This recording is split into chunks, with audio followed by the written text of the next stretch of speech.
2024 was the year where dynasties fell. Fnatic and Loud, in my opinion, had realistic opportunities to add to their impressive resume and potentially be considered Valorant's first dynasty. But first, I want to ask you something. Is lag ruining your games? You know, stuff like slow connection and low FPS costing you crucial rounds? Well, LegoFast can help you with that. It can be the ultimate tool for gamers that struggle with high ping. They state they can help you get the lowest ping and fastest connection your setup can achieve. Basically your secret weapon to dominate and play a little bit better. It can boost your FPS and optimize your graphics settings for the best visuals without compromising performance. And for Valorant pros or even those who like to troll a little bit, LegoFast comes with a built-in crosshair tool. They have features and products for both PC and console gamers. Plus it supports many other games too. So download LegoFast today and unlock the performance you deserve. Because every millisecond truly does matter. And don't forget to use this code as a discount. But like I was saying, both Fnatic and Loud had moments where they looked amazing, but both also crashed and burned at different times in the 2024 season, which ended their impressive runs. Let me explain. I made videos in the past talking about what a dynasty will look like in Valorant. It's nothing crazy like Astralis where you have to win every single event for a year or two. The bare minimum for me is 2 to 3 years of constantly placing top 4 at a Masters or Champions, with maybe 1 or 2 events where you might mess up. And those times where you do place outside of the top 4 at an international event, it cannot be back to back. Of course, you also have to be a winner in the process too, meaning lifting that trophy at the international stage where other teams from different leagues are competing in. I say 2 to 3 years in the sense where if somehow a team gets top 4 in every single event for 2 straight years and wins at least 1 trophy in the process, then yeah, they can have the title, since that is so hard to do. If they mess up 1 or 2 times at an event, then maybe we'll say like 2.5, who knows. It might sound like a hard task, but getting the title of a dynasty is not easy to gain. Not every good team will be one. Most will not, which is why it's such an important word in sports. It's stupid rare. I explained this in my past dynasty videos and use a lot more examples from other sports.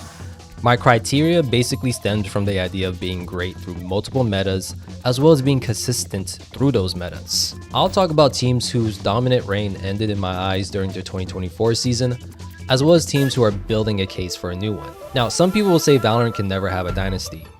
I disagree, because Loud and Fnatic were so close to being one. And if you can get that close, then the possibility of being one is realistic in my eyes. And I think for Fnatic, we can say that their dynasty run started in lock-in, where they were blazing through almost every single opponent and even making the good teams look bad in the process. It really wasn't until the grand finals where they actually had some pushback against Loud, but they were still able to win a very exciting 5-map series against them. Then let's fast forward to Tokyo, which in my opinion might be one of the most dominant runs a team has done so far. They only dropped 1 map to Evil Geniuses. They were making it look easy. It truly felt like Fnatic was a tier above everyone else in Valorant at this time. Throughout the 2023 season, they only lost to 2 teams. Liquid, which was during the EMEA's regular season, and Loud twice in Champions 2023. If anything, you could say that Loud was Fnatic's kryptonite. It's hard to beat a very good team once. It's hard to do it twice, and almost impossible to do it 3 times in a row. And Loud knew Fnatic way too well and kind of stopped them from getting the Champs trophy. And similar to how like Sentinels were Gen G's kryptonite in the 2024 season, if Loud wasn't there to face Fnatic, I think there was a realistic chance that Fnatic might have won all 3 events for the 2023 season. They could have been the first team to do a grand sweep of the year, basically acing the competition.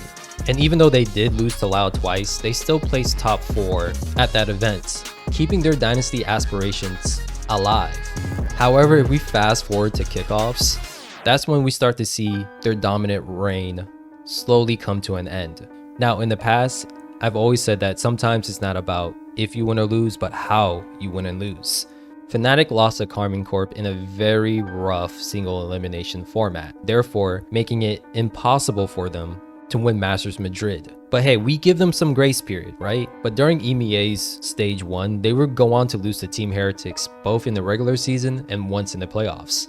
However, they were able to lift an EMEA trophy twice actually for that season, something that they didn't do in 2023. And they were starting to look like Fnatic of the O. Some identity stuff. Are you winning this event? You're saying if you made it, you would have won it. This mindset, but obviously it'd be close games. We could lose to any of these teams, but I believe that in our current form, we would win. All right, Sentinels? We would win. But they are good teams, like I say about the form. But a trophy is a trophy, a win is a win, and it's all about the present time of performance. So they were the best at the present time. Yeah, I mean, they deserved it. They deserved it. So how did they do in Masters Shanghai after those big words?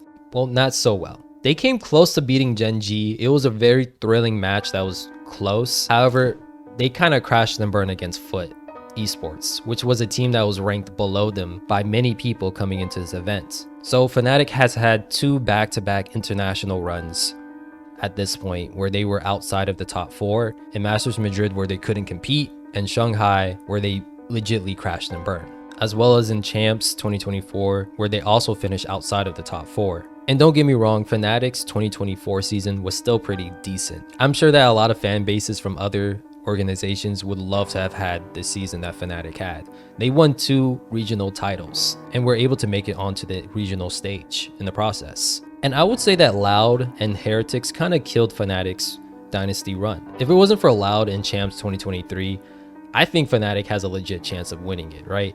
They already beat Evil Geniuses in Masters Tokyo, and another matchup would have been very thrilling. And I mentioned Heretics because in my opinion, they had the best 2024 season, better than Fnatic's, when it comes to comparing EMEA teams. It's kind of hard to be a dynasty when you're not even considered the best team in your own region. And when we compare head-to-heads, Team Heretics has beaten Fnatic more in the 2024 season, thereby making them the better team in my eyes. Now, don't get me wrong, I think Fnatic will still have a good 2025 season, but if they want to be considered a dynasty, they kind of have to start all over from scratch.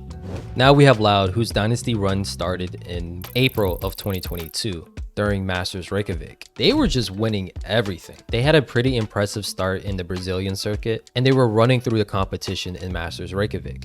They came in second place to Optic, and what's really interesting about Loud versus Optic is that they beat them originally in the same tournament, but then lost in the grand finals. If we fast forward to Masters Copenhagen, they kind of got grouped.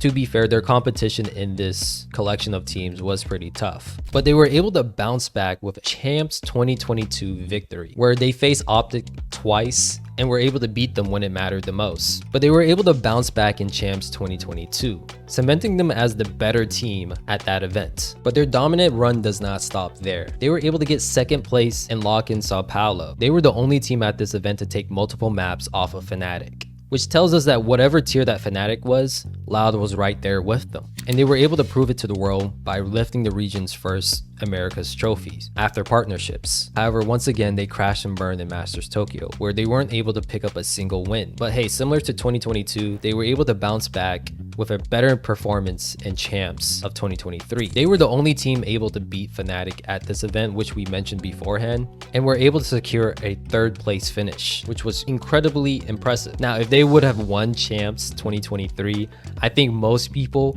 would have crowned them a dynasty at that point. That would have been 2 years of just impressive winning and actually winning at the biggest stage of Valorant. However, the team that got in their way was the same team that handed them a loss in Masters Tokyo. Evil freaking Geniuses. I haven't seen a lot of people mention this, but when it comes to Loud's dynasty run, you can point towards them as being one of the reasons why Loud isn't one, and low-key was their kryptonite because they were not able to beat them once they started rolling. However, another entity that you could say was a killer was Riot Games themselves, because during the 2024 season, it was not favorable for Brazilian players or organizations at all.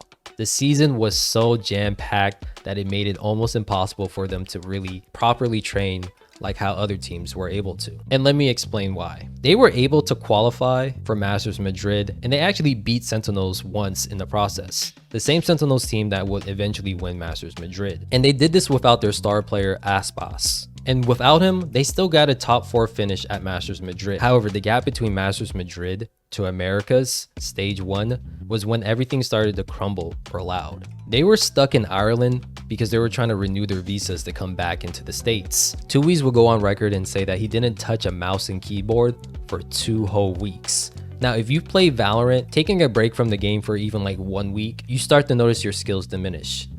Now, imagine doing that for 2 weeks and you're going against the best of the best players in the world. That is truly a disadvantage of all disadvantages. They could have used that time to really refine their skills and team comps, but they just couldn't. And we saw that against their match against NRG Esports. And what's really crazy is that they almost beat NRG on Breeze. They were really close to beating NRG on that map. But because of the condensed schedule and visa issues, they just lost all types of momentum. They were seen as America's second best team and could have continued sending fear against other competitions.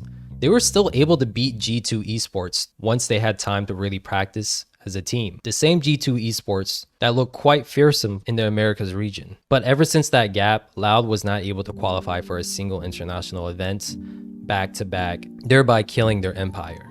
Now, you could make a strong case and say that Loud was already a dynasty, seeing how they blazed onto the scene of Masters Reykjavik in 2022, and their dynasty run kind of ends at Masters Madrid, also in the beginning of the 2022 season. However, we do have to take into account that they got grouped in Masters Copenhagen and they didn't win a single match in Masters Tokyo. So for me personally, I can't say Loud is a dynasty, even though they were very close to being one. If you want to say that Loud was a dynasty, I won't even argue against you, because being that good for 2 whole years is still impressive. So if you are a Brazilian or Loud fan and you want to call this team a dynasty, go for it. I won't argue against you.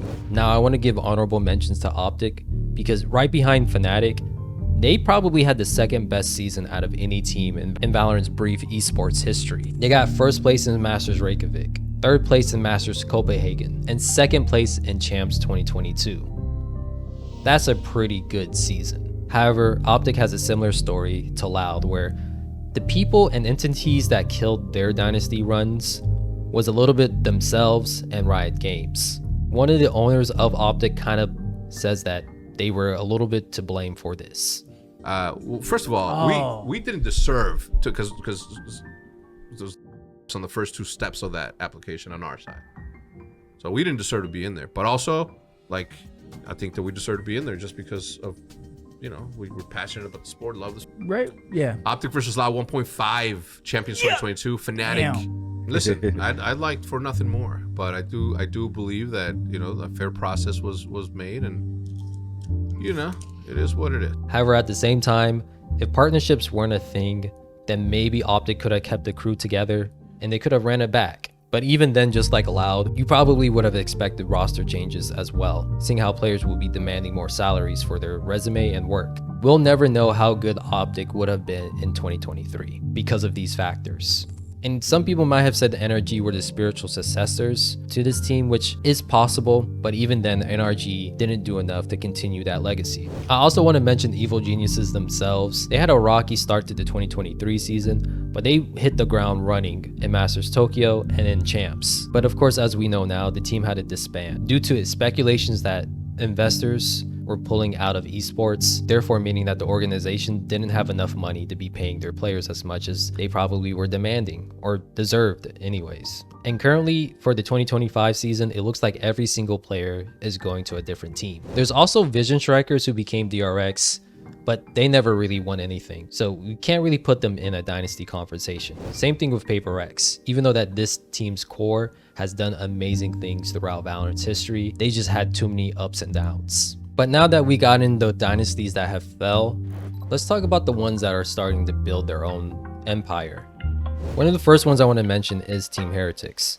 They had a pretty impressive 2024 season. Like I said beforehand, they look like the best EMEA team. They were able to beat Na'Vi, who was looking like a very strong team during kickoffs, but their dynasty aspiration runs, in my opinion, doesn't start until Master Shanghai, where they came in second place to Genji, and eventually also second place in Champs 2024.